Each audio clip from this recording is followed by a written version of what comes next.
Daily Blast Live. We're talking about what you're talking about.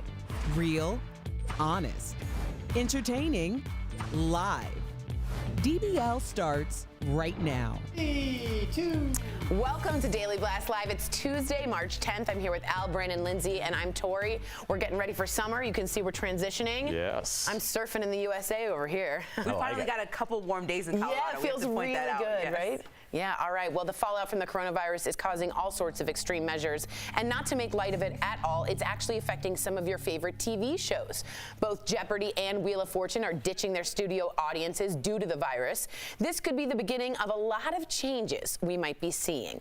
Over in Italy, where the virus is even more widespread, the government extended its emergency measures, putting the entire country on lockdown. I mean the whole country, including travel restrictions and a ban on public gatherings for all 60 million Italians. There's also word now that the NCAA has a contingency plan for March Madness. With tip-off is just a week away, games could be played without fans in the stands. Yeah, I mean the Ivy League, because we're in conference play right now, and the Ivy League has just canceled their conference, so Yale automatically gets a bid to the NCAA, and I don't want to get into the woods of that, or the weeds of that, but you're going to see that here. They're already talking about, like we said, trying to find some sort of measures to make it a safe place, not only for the players, but for the fans as well. And we're talking about what the economy, how the economy is taking a hit when it comes to this. I think about players like LeBron when they said that if they don't see any fans, they don't want to play. It's because we play for the fans. We also play for the security guard that we walk by and handshake, do our handshake with every time. The event staff, we talk about a gig economy. These people need this day or need these days or these games to continue to make money.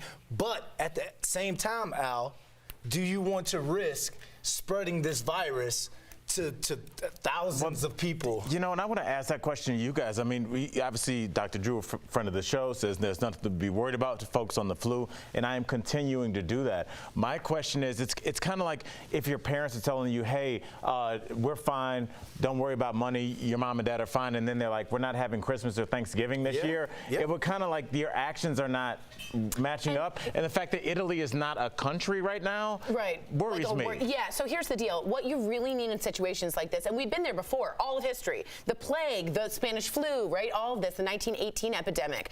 You need really strong leadership with clear and concise public message. And right now, we're a little convoluted. We're a little back and forth. When the President Trump leaves the podium and the only question is, have you been tested? Have you been tested? Have you been tested? Because he's come in contact with people, it's going to worry people. And then Vice President Pence says, I don't have an answer for that. I mean, that's I think not we're better great. safe than sorry, right? So we're doing something about it. We have a response in place. I think Italy's taking the most extreme measures, which they have been commended for, right? Because they're trying to make sure people don't even have funerals, don't have weddings. So they're very extreme, but I think that they're better safe than sorry in some of these circumstances. I see Coachella was even going to cancel this big, massive festival in LA.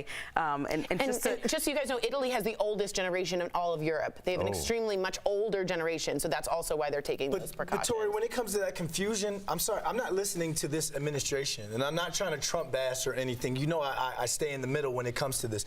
I'm listening to the CDC and the WHO, the World Health Organization, who has praised Italy for taking aggressive measures, and that's what I think we're going to have to do right now. So, you know, guys, if you're just going to have to watch basketball and all these other sports from home. But both of these organizations didn't tell us young people or anybody under 45, 50 to stop doing what they're doing. They told people who are at risk and have pre-existing conditions and people who are older, like 60 plus. So, you know, it's not like, I think a lot of the fans who are going to the basketball stadiums need to take their own health into account. So if you know you have issues, you have to take it seriously. All right, well, let us know what you guys are doing for the coronavirus, and write in Facebook, YouTube. We'd love to include you in this conversation.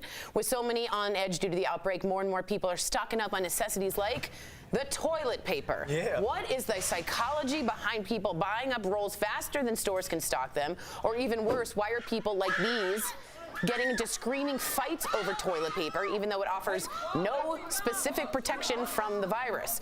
According to the author of The Psychology of Pandemics, panic buying causes panic buying. So when people see images of people buying up supplies, they assume there's good reason to do so, also known as mob mentality, right, Al? Yes, definitely. Next, it's natural to want to over-prepare.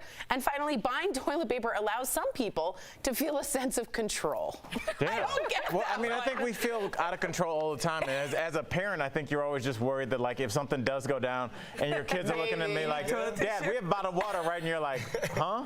Yeah. So I think there is a fear. And I think that, like, a lot of people are scared of the end of the world. The show's been on the air forever. Doomsday Preppers, all that kind of stuff. And now it's like, you know, people with bunkers that we kind of laughed at with a lifetime supply of cream corn don't look so crazy I want to now. be their friends now. I'm like, hey, Erica, she's our other co-host. If you don't know, she's much more prepper than I am. And now I'm like, can I come over, Erica, and just never leave? Yeah. You know, we also live in a capitalist market. You know, people see this as an opportunity. Last month, 3 men in China stole 300 rolls of toilet paper. What do you like need? the black 300 market. Yeah, black market. Absolutely. Flip it. Make a buck out of it. I mean, it's serious. I went to Walgreens and Walmart this week, and just specifically with tissue and Kleenex and Theraflu was all sold out. I just wanted to get it preventatively, and it was just like, no. Everyone you gotta go to the bodegas, your local bodegas. All right, well, we have to ask you this. Would you agree to be infected with the coronavirus for $4,500?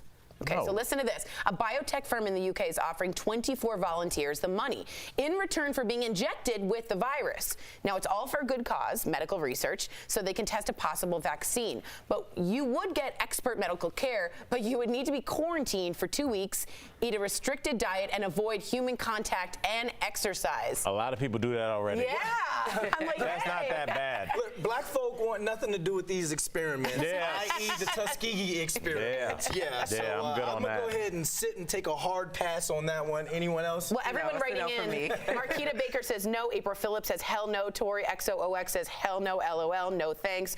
I mean, somebody, though, who's somewhat of an introvert might enjoy this. I don't mean enjoy this, but I just think about, like, so my biggest fear with the coronavirus is the older people in my family. I want to see them often, at least every quarter. And so when I go home, I'm exposing them if I get sick and I'm reckless. Wow, so you sound like a much better daughter than me. Wow. You would do it? You don't care? No, I'm just saying, like, avoiding exercise and getting paid. Not a bad idea. You could just not work out and be like, I'm doing this for the human race. Yeah, right. Yeah, you Pay feel off better. some student Right, loans, that's too. the problem. That's right. Now, the coronavirus has also hit celebrities like Katie Couric, who recently came into contact with the head of the Port Authority of New York, who did test positive for the virus shortly after their meeting. Katie tweeted yesterday saying, quote, just talked to a CDC government official who said, I'm a very low risk given the duration and the nature of contact. I will be working from home to be safe and make sure if I'm not feeling well, I will go to the doctor. Meantime, TMZ caught up with Sylvester Stallone shopping at Whole Foods for some reason and looking like he's ditched the box gloves for the latex gloves just to keep himself safe.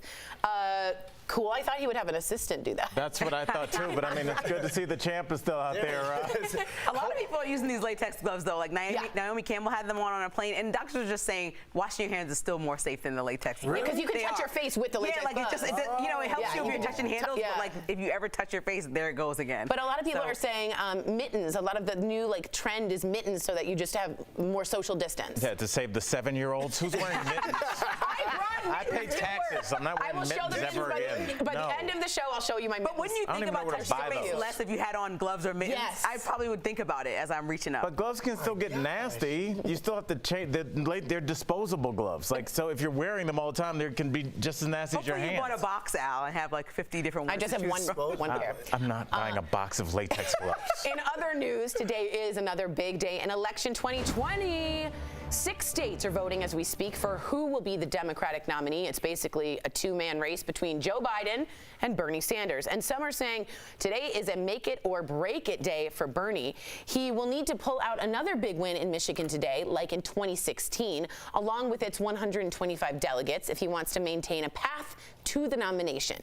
Meantime, the polls are showing that Biden is leading by a wide margin in the state. If you want some context here, in 2016, Bernie wasn't expected to really take it, and he walloped Hillary in Michigan. It was an enormous win for him, and people thought it's the working class, it's the blue collar, it's that Rust Belt, the factories, it's super Bernie, right? It's not seemingly turning out that way, and we're not sure why. They're not turning up at the polls, and they're not turning up at the booths. And if Bernie completely loses this, right, and he's kind of out of the race race after this pretty much, and Biden is the front runner. You have to remember that in 2016, a lot of his followers either didn't vote or voted for Trump. Amen. 1 in 10 of them actually went to Trump. Correct. So this is a big moment to tell you how the election might go. You want to hear my conspiracy theory, Brandon? Let's hear it. All right. Tulsi Gabbard is still in it, right? Oh my God. she is. She is gonna let. Listen, okay. Here's my thing. That's the whole thing. It's kind of like, remember those '80s movies where like a kid gets locked in the toy store and people forget about him, and then they have the whole run of the place. She's gonna let them go at each other, and then when they're done, Tulsi's like, I'm the only person still here. What's up? And she's gonna. I mean, I don't know if she had a super dark horse fan base that's gonna be like, yes, let's rally back behind Tulsi. She's gonna let these two older dudes battle it out, and she's gonna be fresh and ready to go. Everyone who thinks that Tulsi Gabbard is going to win, go ahead and random It's the closed toy store theory. You just wrote a children's book. I like where you're going with this. Thank you, Brandon. What is that? DBL coming up, Brandon sits down with Robert from Shark Tank. He tells us how any business dream can become a reality. And you, the viewer, our fifth host, it's almost prom season. And some administrators are taking extreme measures to make sure dresses are, quote, age appropriate. Your comments coming up next. Hi there, DBL Nation. Happy Tuesday. It's Kelly Schuberth here with the DBL digital team. I am here to keep reiterating that we will continue to talk about the coronavirus because, of course, that's what you're talking about, and we want to keep you updated on the news. But the facts are what we're going to talk about here at DBL. Accuracy is very important to us, and we don't want to induce any panic. Again, we're just going to keep giving you the facts, and then you do with it what you will. But I do think it's good to be prepared. You know, wash your hands, of course. You should be doing that anyway. Use your Clorox or Lysol wipes. Wipe your desk down at work. Wipe your chair down. You know, it is good to take prepared measures. DBL Nation, let us know how you are feeling. Are you feeling a little bit of anxiety, or are you okay? I think as long as we take those precautionary measures, we will all be okay here. Let's go to the desk now and continue this conversation. Hi, guys. How's it going? So I like said that they would take the coronavirus for $4,500. I saw the comment. I heard some people around the studio. Someone in the comments. Let me find it. Okay, look. Asin Lipska said, yes, I would do it because I could really use $4,500. And some people said because they're healthy, they think, you know, their symptoms wouldn't be too bad. They get over it pretty quickly. I would think about like Travis, our cameraman, who you can't see. He's in great shape, played Division I sports. He's still in his 30s. I think Travis could probably use $4,500 to take care of some loans or whatever. Right. I also, but would you? Maybe No, he wouldn't. But I also heard, that's a good point. Watching the news last night, they said that actually more people have recovered now from the coronavirus than are contracting it. Yeah. So 80% of cases are mild. yeah, so that's the thing. Like more people have actually recovered already. Someone wrote, but what if you die? Yeah, right. What if you die? That's enough. You get 50 grand, I don't know how they came up with that number. Like 50 grand, let's talk. 20 grand, like maybe 10 grand at least. 4,500 is like. But why they pick that random number? 4,500. It's like, super. Why not just round it to 5? You know what? I bet it's a How many tax people? rate How many number. people did they say? 25. No, 24 So volunteers. then times 4,500. Well, yeah, that's the budget they had, two, carry the obviously. one. That's over 100 Who can grand. count over here? Maybe. Yeah, That's I mean, over 100 grand. I'll say this: there's a lot of times in my life, You could've most used of my that. life, where $4,500 would have been game Yeah, I totally Oh, agree. yeah. That's 108,000. But I still That don't- seems like that's the budget they had to work with. DBL Nation, I still don't think it's worth getting coronavirus, but hey, Sorry that I we want to know what you think. Register DBL Take. Bye.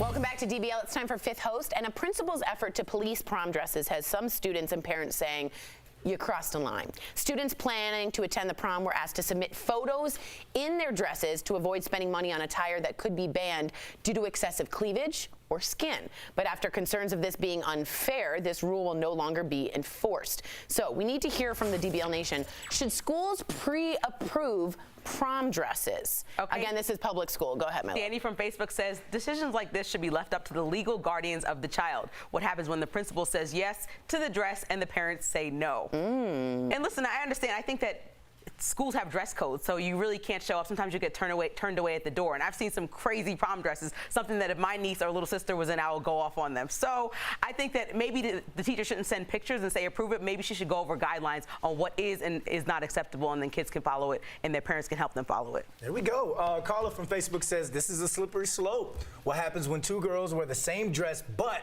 the one with more curves is told she can't wear the dress? That's a so good you're point. saying, what if Lizzo and Miley Cyrus showed up up in the same dress, one of them might get sent home. That's what I'm hearing from that. So instead of having the kids send the pictures in, like you said, set the guidelines. Send the pictures or send a video on what's appropriate, what's not appropriate to the parents, and even to some of the your local bridal shops or whatever, wherever they go get the dresses and all that type of stuff. All right. You could tell Brandon is not familiar with dress shops. You could see the engine, like one engine went out on the left wing, and he bridal shop stuff right where women get dresses and things. I feel you, bro. I don't go in there either. I don't know. I don't know either. Wow. Marissa from Twitter says, girls will show up looking like Lizzo, then complain about being fat shamed. What does Lizzo have to do with this conversation? I don't know what, I just think, let's forget Lizzo. We're losing track here. Yeah. I think that this is weird. I think that this is super weird that there's an adult out there that thinks that they can make a decision on what everybody else should be wearing. That's some weird control stuff that you need to see a psychologist about. Listen, social norms set themselves. There's a reason that people just don't walk around in swimsuits all day, because society lets you know that's not cool. You will know if what you're wearing is inappropriate because society will tell you. Not one vice assistant principal with some kind of weird fetish for looking at girls in dresses. Hold on, let's get to Dina from YouTube says, what about guys sagging or looking a hot mess? This is a double standard. A, Dina, I totally agree with you on this. And B, I gotta agree really strongly with Al here. Having a picture sent to a principal for them to make a decision on your judgment is incredibly weird. I don't want them even having my kid's picture. I want, as a mother, if I am, to make that decision on my own. I don't want the judgment in someone else's hands. I think it's so. What if they send your kid home? What if your kid goes up? I think the guidelines are fine, and that's fair. And I even think a picture or a dress that might be appropriate or inappropriate is fine for public school. But to have a picture of my kid sent and then sign it and approve it, I'm out. And also, senior year, I've managed to get my daughter to school clothed in an acceptable way for her entire career. And now all of a sudden, I don't know. I've been to many proms. I have a lot of young kids in my family. I've seen a lot of things at proms. I'd rather see a short skirt than a principal that has pictures of all of the students. That's how I feel. Coming up on DBL, Brandon sits down with Robert from Shark Tank. He reveals how any idea can turn into something special. Coming up next.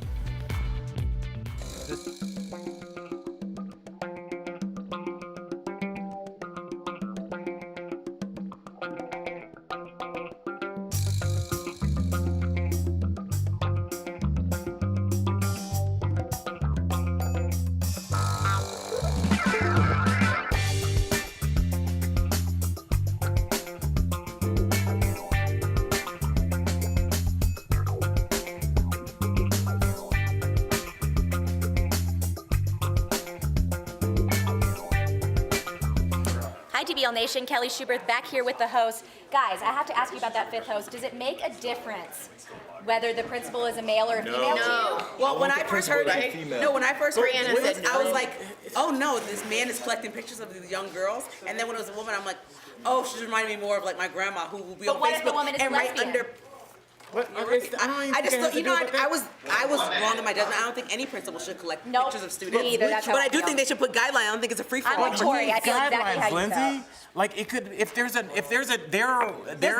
at home right now that thinks that what you have on is inappropriate. Right, but that's not what I'm talking about, Al. You know what I'm talking about. That everybody's taste is different. But when you were saying the social norms right now is skimp is in. So you want 17-year-old girls like. Of course they're going to be like. But that's for Al to decide what his daughter wears, not the principal. Yeah, but they can get sent home from prom for wearing that. Yeah, but Al, he's not going to let. I like the idea of a guideline of it has to be longer than that. But if you're having my personal database, I am not okay with it. The girl who had like the top and the bottom under the see-through dress who went to her rap party. Yeah. Okay, so if the girl wore that, I think that at my school you would have gotten sent home. Right. Agreed. But I think that's that's trendy. I have a dress like that. Right, but maybe they say no trend. Maybe they make guidelines very clear. Yeah. But I certainly don't think that having photos is something that I like. Lindsay is right. Some girls bear it all. It says X before. 3, 2, 140, 98. Welcome back to DBL. Shark Tank's Robert Herjavec is known as one of America's leading entrepreneurs. Now, I had the chance to talk with him about how any idea can become a winning business plan and his new venture into the world of private air travel, and that's on today's DBL Spotlight. Robert, thanks for joining us on DBL. Now, you're a jet-setting celebrity entrepreneur. I love the way that sounds. So tell us about your jet streaming app. Yeah, you know, people think I'm a jet-setting celebrity, which of course I am. But what I am is I'm a business guy and I'm a family guy. And I learned 20 years ago that the one resource in life you'll never get more of is time. Anything I can do to maximize my time, I'm going to do it. Great thing about one flight is it's making it accessible for an entirely new set and generation of people. Booking a private jet is affordable when you look at the accessibility of it and you look at how many people are going. Wow, accessibility is the best ability. So speaking of time with your crazy schedule, when you have family time with Dancing with the Stars pro Kim Johnson and your young twins, how are you feeling that time? We're dancing all the time. No. You know, just yesterday, I said to my wife, you should teach me some really fancy dance moves so I could put it on Instagram or something. Yeah. And she kind of looked at me and said, you know, we tried that 6 years ago. We didn't win the show. We should probably just let it go. Let's talk Shark Tank. You're pitched all kinds of business ideas. Please tell DBL Nation, what was the craziest pitch that you've ever heard? Oh my God, I think we've seen lots of crazy pitches, and I think Barbara Corcoran's invested in every one of them. No, I'm just kidding.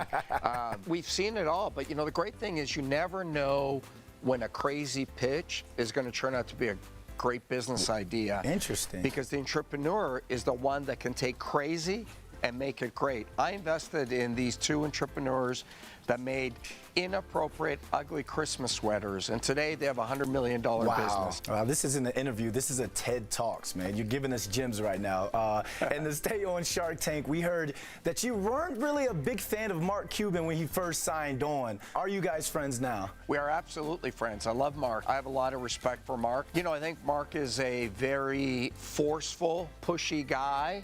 But not in an arrogant or a mean kind of way, just a different personality. But that's one of the reasons the show works. We all have different personalities. We're like this big dysfunctional family. We can argue, and when we argue, it's for real. But after the cameras stop rolling, we'll still go out for a beer.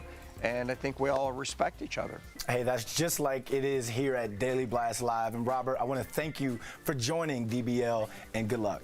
Thank you. We'll be right back. Promotional consideration is brought to you by... Hey guys, welcome back to Beauty Blast. I'm your boy, Jeray for this Slay, and I'm here with all of your beauty knowledge. Now, today, we're talking about some beauty gossip. Yes, honey, I got all the tea on all the beauty news that's happening right now. Today's beauty news is happening with Kylie Jenner, of course. I know she's my favorite person in the world. I love her, but she's starting a little bit more of a newer business. Now, we all know Kylie has had extreme success with Kylie Cosmetics. If you remember, back in 2015, she launched her Kylie Cosmetics business with the famous Kylie lip kits, and the beauty world has never been the same. We can see these lip kits everywhere from online to Ulta, and you can actually really get great deals on them now, which is wonderful. So we all know she's had great success. She's self-proclaimed billionaire or whatever, but now Kylie's taking a new step in the beauty world. She's going from Kylie Cosmetics, which features makeup and skin, to Kylie Hair. Yes, that's right, you heard it correctly, Kylie Hair.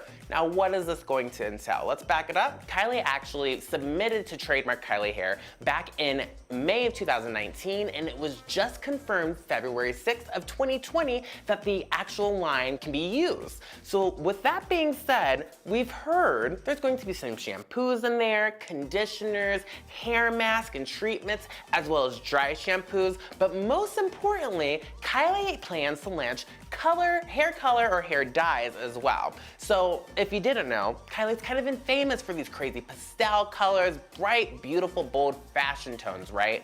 And she plans on showing the world that everyone can do this. But my only question is, if you didn't know, Kylie Jenner wears a lot of wigs.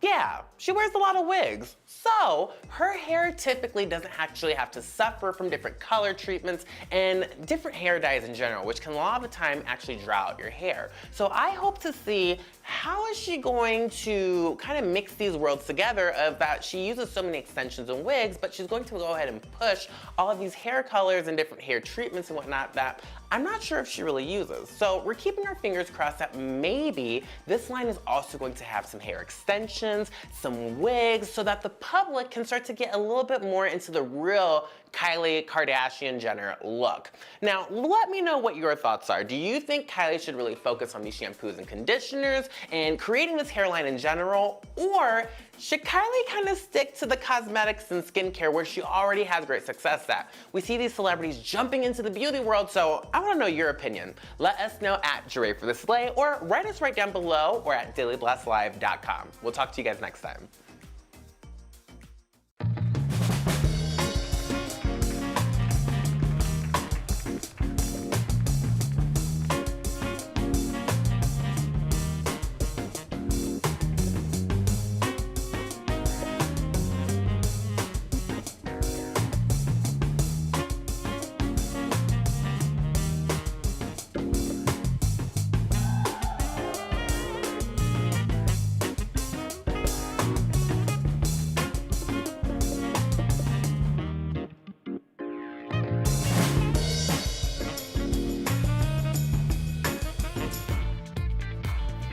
Welcome back to DBL. Spring is coming and I'm itching for some vitamin D and happy hour on the patio. In today's DBL Decked Out, presented by Sunsetter Awnings, I'm showing you how to add outdoor seating to any space for under $150. Check it out. There's some objects that you need to create a bench. First up, you need 12 cinder blocks, 4 4x4 posts, a bit of your favourite coloured paint, and of course, not forgetting some cushions to protect your tush. First step, you're going to need to paint your cinder block. Just apply the paint to the cinder block and just make sure it's got a nice, even coat.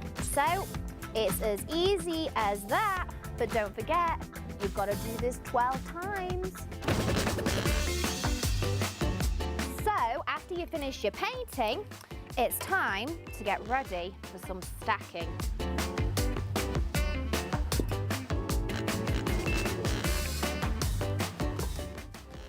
And for this next part, you're gonna have to call a friend. And push.